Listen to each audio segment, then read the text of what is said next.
എന്തുകൊണ്ട് വെച്ചാൽ 20 കൊല്ലമായിട്ട് എനിക്ക് ഷുഗർ നിലവിലുണ്ട്.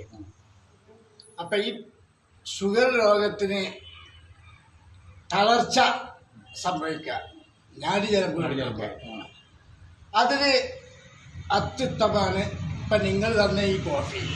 അതായത് അതിന് ഏകനായം നായ്ക്കരണപ്പരിപ്പ് ഒക്കെ പറഞ്ഞാൽ ഇതൊക്കെ നാഡീജലമ്പുകൾക്ക് ഉന്മേഷം കൂടുക.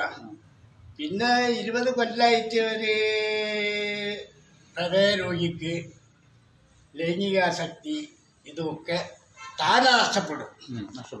ഈ നഷ്ടപ്പെടുന്ന എല്ലാം ഇപ്പൊ ഒന്ന് വീണ്ടെടുത്തിട്ടുള്ളൊരു ആത്മവിശ്വാസം മാത്രമല്ല, അനുഭവം. ആത്മവിശ്വാസം പറഞ്ഞാല് നമ്മള് മരുന്ന് കഴിക്കാൻ ആത്മവിശ്വാസം വന്നിട്ട് കാര്യമില്ല. ഇത് കഴിച്ചിട്ട് എനിക്ക് വളരെ അത്യുത്തമായിട്ട് എനിക്ക് വളരെ ആരോഗ്യവാനായിട്ട് ഐ കോഫി